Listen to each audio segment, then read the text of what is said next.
Once upon a time, there was a very special man named Jesus who loved everyone with all his heart. He had some really good friends called disciples who always stayed by his side. One day, Jesus and his disciples decided to go on a journey to a city called Jerusalem to celebrate a very important holiday called Passover. As they walked towards the city, Jesus told his friends, "Hey, could you find a donkey tied up near a house for me? I have a special plan." The disciples were excited to help, and they found the donkey just as Jesus had said. Jesus gently climbed onto the donkey's back and began riding towards the city. As they got closer, lots of people saw Jesus riding on the donkey and became really happy. They started cheering and shouting and even put palm branches on the ground to make a special path for Jesus. They were so excited and shouted, "Hosanna! Blessed is he who comes in the name of the Lord." It was like a big celebration, but not everyone was happy to see Jesus. Some of the religious leaders called Pharisees felt a little bit jealous. They didn't like the way Jesus was teaching and challenging their beliefs. So they started to make plans to hurt Jesus and even talked about wanting to make him go away forever. One of Jesus' friends, named Judas, felt tempted by the Pharisees' jealousy. They offered him 30 pieces of silver to betray Jesus and help them capture him. Sadly, Judas agreed to their plan, and it made Jesus and his other disciples very sad. Later, Jesus and his disciples sat down together for a very special meal known as the Last Supper. During this meal, he said to them, "One of you will betray me, and another will deny knowing me." Peter looked sad and said, "I won't betray you, Jesus."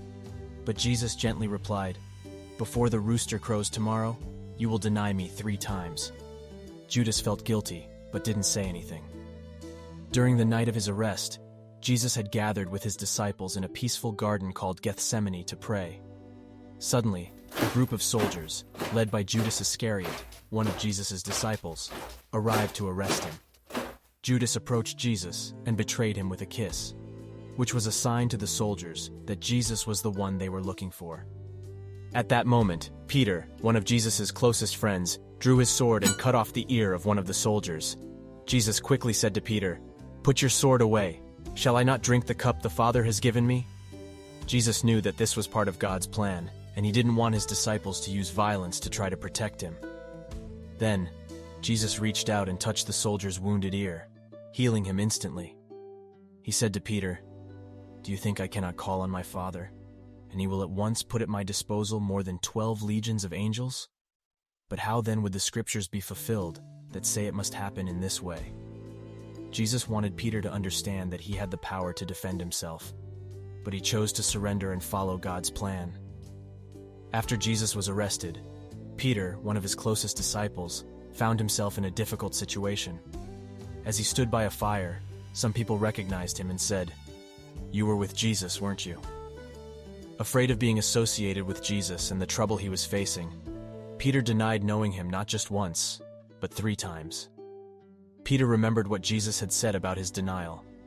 He felt deeply sorry for what he had done and wept bitterly. Jesus was taken to see a powerful leader named Pilate. Pilate didn't want to hurt Jesus, but he gave in to the demands of the people who wanted Jesus to be punished. So Jesus was beaten and had a crown made of sharp thorns put on his head. It must have been very painful and made Jesus sad. After that, the soldiers made Jesus carry a heavy wooden cross on his back. He was so tired and hurt, but he kept going because he loved us so much. Along the way, a kind man named Simon of Cyrene helped Jesus carry the cross. He knew Jesus needed help and wanted to support him. When they reached a place called Golgotha, Jesus was nailed to the cross between 2 thieves. It was a really sad and difficult moment. While on the cross, he endured great suffering and pain. The soldiers who crucified him mocked and mistreated him. They also whipped and beat him, causing wounds and bruises all over his body. Jesus prayed for the people who heard him, saying, "Father, please forgive them, for they do not know what they are doing." Jesus loved us so much that he gave his life for us. After Jesus took his last breath, his body was taken down from the cross by a kind man named Joseph of Arimathea. Joseph placed Jesus in a nearby tomb and covered it with a large stone.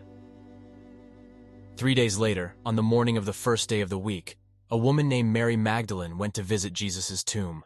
To her surprise, she found the tomb open and empty. She saw an angel who said, "Don't be afraid, Jesus is not here, he has risen from the dead." Mary ran to tell the other disciples the amazing news. Jesus was alive. They were filled with joy and couldn't believe it. Jesus then appeared to his disciples, showing them that he was alive. Thomas, one of the disciples, had doubted. But when he saw the nail marks on Jesus' hands and feet, he believed. They were overjoyed and knew that Jesus was truly the Son of God. Jesus spent 40 days with his disciples, teaching and encouraging them before he ascended into heaven. But he promised to be with them always, in their hearts. The disciples were filled with love and courage, and they went everywhere telling people about Jesus' teachings and how he had risen from the dead.